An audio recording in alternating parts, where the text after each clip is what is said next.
పార్వతుల నివాసం అదిగో అక్కడ ఉందే ఆమె పార్వతీదేవి చిస్తుంది. ఏంటో చూద్దామా?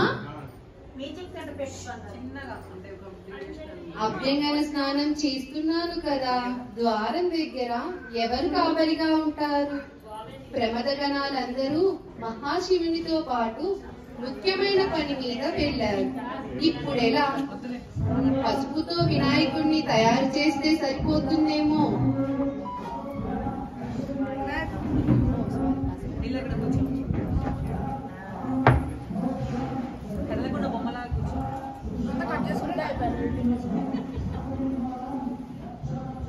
ఓకే దీక్ష, దీక్ష ఏం చేస్తున్నావు? వాడిని పట్టుకో. బాగుందో, ఈ బొమ్మకే ప్రాణం పోసి నిలబెడితే సరి.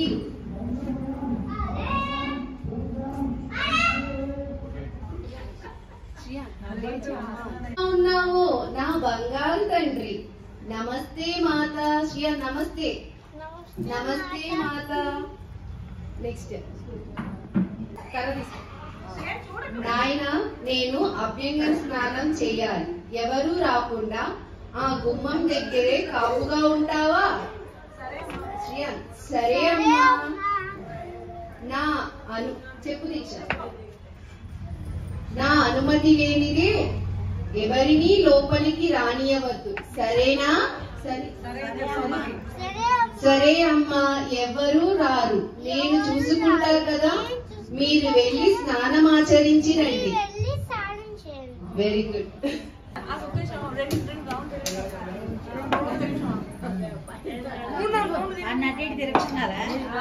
ఎవరి ఇంటికి వస్తున్నారు?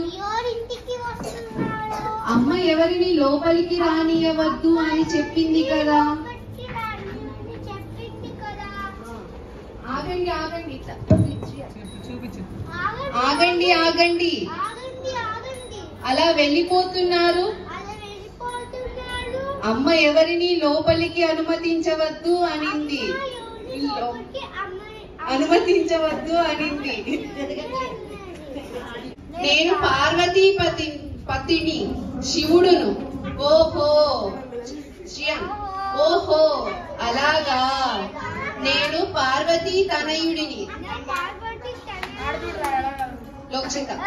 పార్వతీ తనయుడు. సరే సరే, దారి వదులు, లోపలికి వెళ్ళాలి. దారి వదులు, దారి వదులు, లోపలికి వెళ్ళాలి. వీలు లేదు.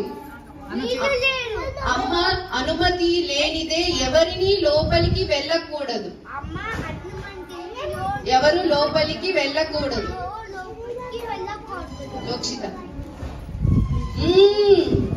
ఏమి బాలక, నేను ఎవరో తెలుసా? చెప్పారుగా పార్వతీపతి అని.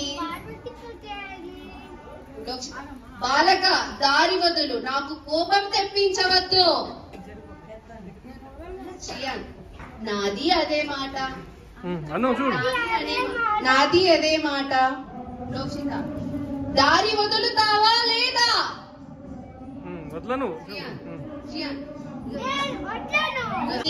వెళ్ళిరండి, వెళ్ళిరండి.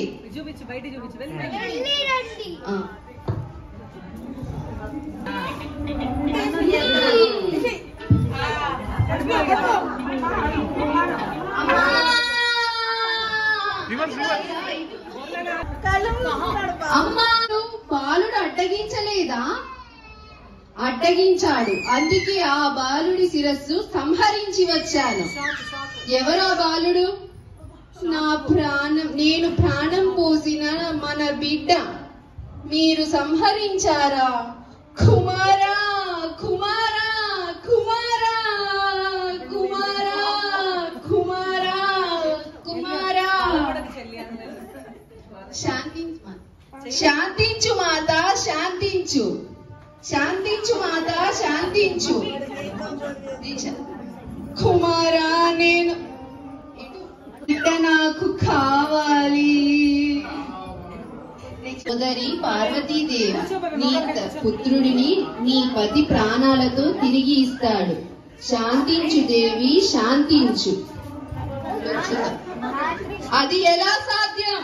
నా శూలంతో తెగబడిన తల మళ్ళీ అతికించబడదు. ప్రమదగణాలలారా, మీరు వెళ్లి ఉత్తర దిక్కున పడి ఉన్న ప్రాణి తలను తీసుకొని రండి. ప్రమదగణాలలారా, మీరు వెళ్లి ఉత్తర దిక్కున పడి ఉన్న ప్రాణి తలను తీసుకొని రండి.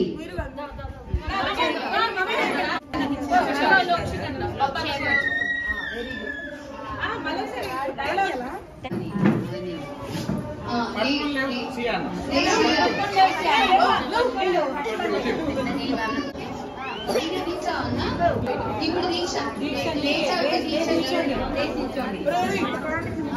నా బిడ్డకి ఏనుగు మొహమా లోకమంతా హేళన చేయరా? అమ్మా పార్వతి, జరిగినదంతా లోక కళ్యాణం కోసమే. నీ కొడుకును గజాననుడు అనే పేరుతో పిలువబడతారు. ముల్లోకాలలో ఏ శుభకార్యం జరిగినా మొదటి పూజలు అందుకుంటాడు. విఘ్నములకు అధిపతిగా నిలుస్తాడు. ఇతనిని పూజిస్తే విఘ్నములు తొలగిపోయి అంతా శుభమే జరుగుతుంది. శ్రీనాథం భజామ్యహం శ్రీగణనాథం భజామ్యహం శ్రీకరం చింతితార్థఫలదం శ్రీగణనాథం భజామ్యహం. జై బోలో గణేష్ महाराज की जय बोलो गणेश महाराज की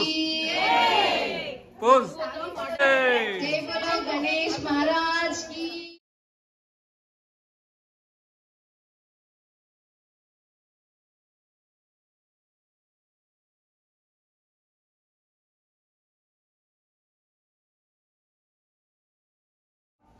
కొంచెం పైకి వచ్చేది